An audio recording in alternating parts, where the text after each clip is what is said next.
से जल के एक एक बूंदों के गिरने से क्रमशः घड़ा भर जाता है। यही सभी विद्याओं का, धर्म का और धन का कारण होता है। कहने का मतलब यह है कि जैसे एक एक बूंद जल के गिरने से धीरे धीरे करके घड़ा भर जाता है, उसी प्रकार से ये विद्या, धर्म और धन धीरे धीरे करके, थोड़े थोड़े करके ही बढ़ते हैं।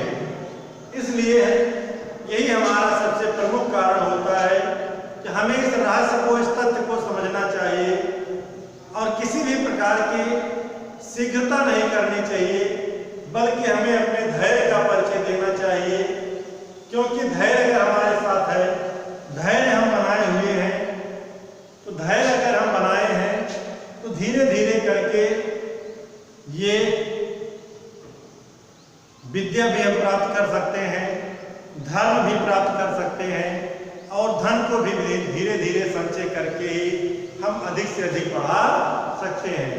ये सबसे प्रमुख कारण है कि हमें इस तथ्य को समझना चाहिए कि धैर्य पूर्वक धीरे धीरे ही हम इन चीजों को बढ़ा सकते हैं। और इसके बाद अगला श्लोक आप देखिए कि काव्य शास्त्र विनोदे कालो गच्छत धीमताम व्यसनेन च मूर्खाणाम निद्रया कलहेन वा। काव्य शास्त्र विनोदे कालो गच्छति धीमताम। धीमताम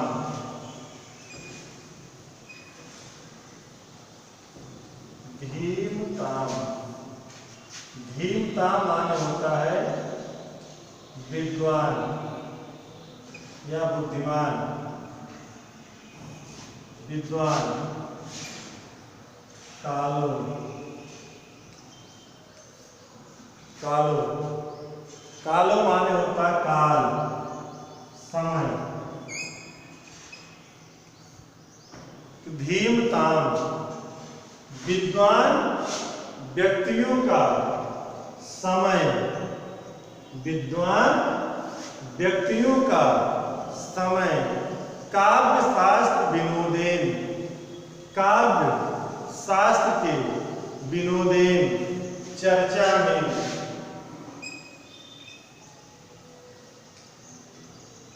विनोदेन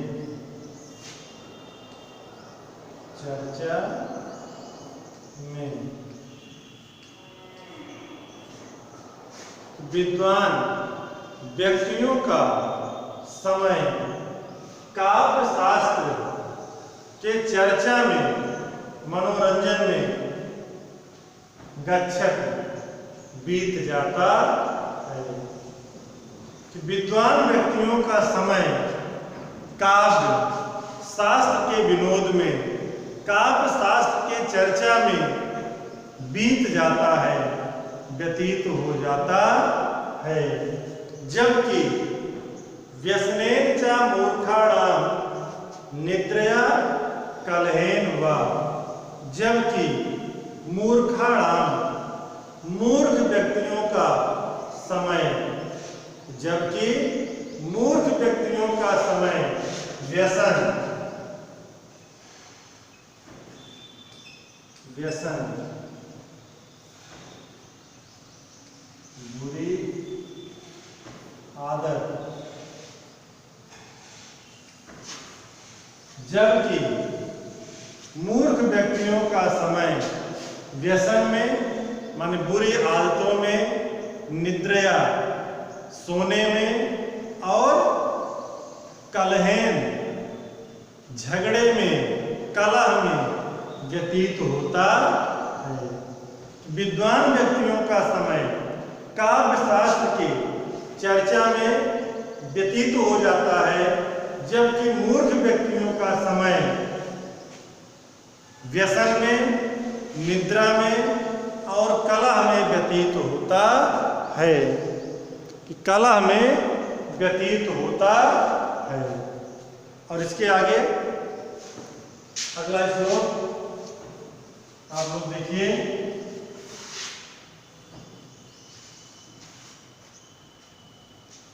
कि न चौर आहार्यम न च राज आहार्यम न भ्रातृभाज्यम न च भारकार व्यये कृते वर्धयेत् नित्यम विद्याधनम सर्वधनम प्रधानम।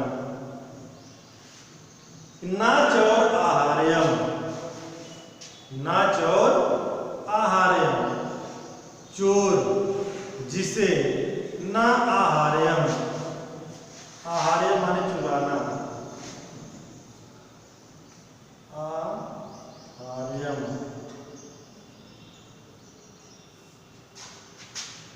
चुराना,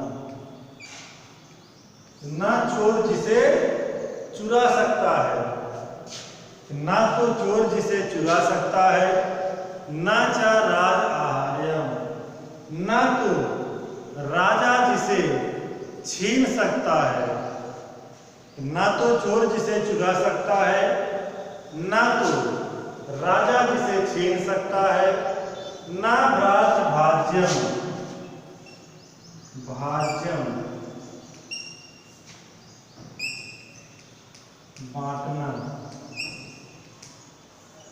ना भ्रातृभाज्यम, ना भाई जिसे बांट सकता है, ना च भारकार, और जो भार भी नहीं लगती है, और जो भार भी नहीं लगती है, व्यय कृते वर्धते एव नित्यम, जो नित्य व्यय करने से वर्धक बढ़ता है, जो नित्य व्यय करने से बढ़ता है, विद्या धनम सर्वधनम प्रधानम, वह विद्या रूपी धन सभी धनों में प्रधान है, श्रेष्ठ है। फिर से देखिए, ना चोर आहार्यम, ना चोर जिसे चुरा सकता है, ना राज आहार्यम, ना राजा जिसे छीन सकता है, ना भ्रातृभाज्यम, ना भाई जिसे बांट सकता है, और जो भार भी प्रतीत नहीं होती है, तथा नित्य व्यय करने से जो बढ़ती ही है, ऐसे विद्या रूपी धन सभी धनों में श्रेष्ठ होता है।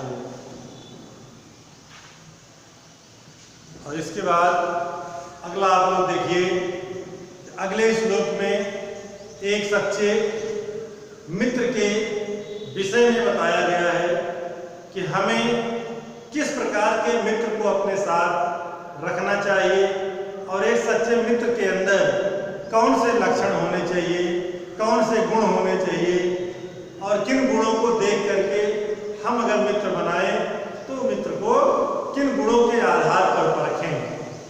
क्योंकि जब तक सच्चा मित्र हमारे साथ नहीं होगा, तब तक हम अपने जीवन में सफल नहीं हो सकते हैं।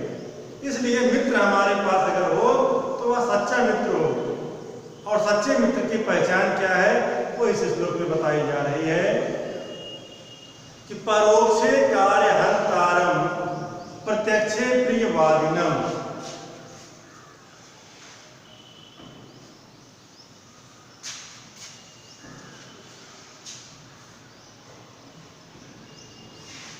परोक्षे,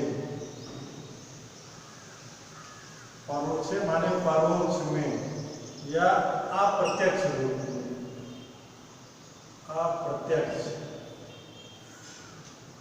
परोक्षे कार्य हंतारम, हंतारम नाश करने वाला, अप्रत्यक्षे प्रियवादिनम प्रियवादिनम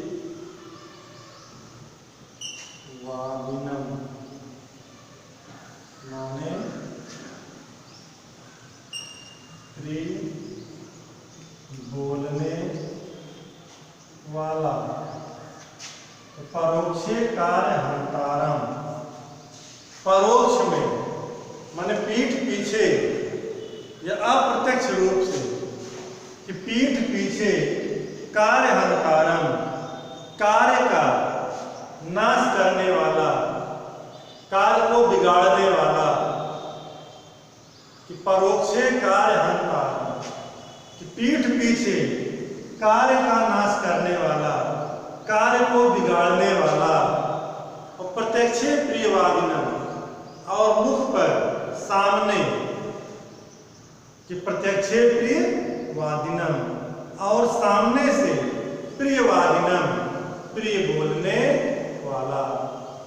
तो परोक्षे कार्य हंतारम, प्रत्यक्षे प्रियवादिनम, परोक्ष में कार्य बिगाड़ने वाला, प्रत्यक्ष में प्रिय बोलने वाला, सामने प्रिय बोलने वाला। तो पीठ पीछे कार्य बिगाड़ने वाला और सामने प्रिय बोलने वाले। वर्जयेत तादृशम मित्रम, तादृशम ऐसे मित्रम, मित्र को उसी प्रकार वर्जयेत त्याग देना चाहिए। किस प्रकार? वर्जयेत तादृशम मित्रम, कि तादृशम मित्रम ऐसे मित्र को विष कुंभम पयोमुखम, कि मुख पर पय दूध लगे हुए विष कुंभम, विष के घड़े के समान वर्जयेत त्याग देना चाहिए। विष कुंभम, विष कुंभम, विष का घड़ा, पयोमुखम,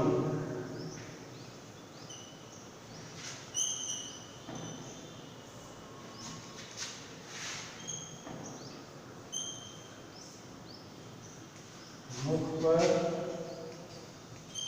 दूध लगे हुए।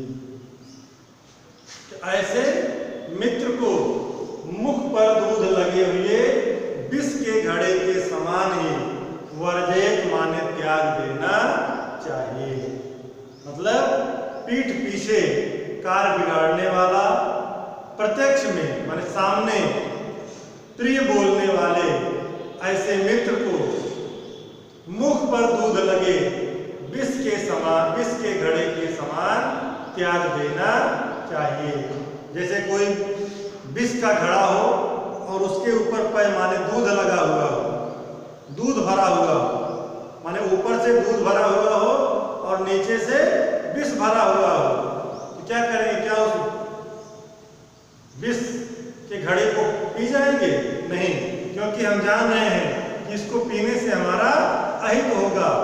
इसलिए ऐसे जो मित्र हो जो हमारी पीठ पीछे बुराई करते हो और हमारे सामने हमें प्रिय बोलते हो, ऐसे मित्र को तुरंत ही त्याग देना चाहिए। क्योंकि ऐसे मित्र से हमारा भला नहीं होगा, बल्कि ऐसे मित्र से हमारा नुकसान ही होगा। और इसके बाद अगले श्लोक में देखिए, अगले श्लोक में किस प्रकार से एक सज्जन व्यक्ति के गुण के विषय में बताया गया है कि एक सज्जन व्यक्ति को हमेशा सुख और दुख की परिस्थिति में किस प्रकार से समान व्यवहार करना चाहिए, सम बने रहना चाहिए। इसका उदाहरण इस श्लोक में आपको मिलेगा कि उदेत सविता ताम्र ताम्र एव अष्टम एति च। उदेत सविता ताम्र, सविता, सविता माने सूर्य,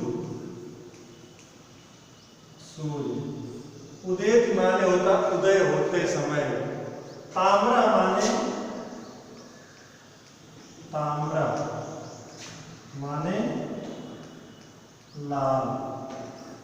उदित सविता ताम्रा कि सूर्य उदय होते समय लाल रंग का होता है, कि सूर्य उदय होते समय लाल रंग का होता है, जबकि ताम्रा एव अस्तम एदिशा, जबकि अस्त होते समय भी सूर्य लाल रंग का भी होता है। जैसे उदय का मतलब उत्थान और अस्त का मतलब पतन, अर्थात हमारे जीवन में चाहे उत्थान की स्थिति हो चाहे पतन की स्थिति हो, दोनों स्थितियों में जैसे सूर्य एक समान होता है, उदय होते समय भी लाल होता है, अस्त होते समय भी लाल होता है, उसमें कोई परिवर्तन नहीं होता, दोनों बराबर स्थिति होती है। चाहे उदय हो रहा हो चाहे अस्त हो रहा हो, उसका रंग जो है वह एक जैसा होता है।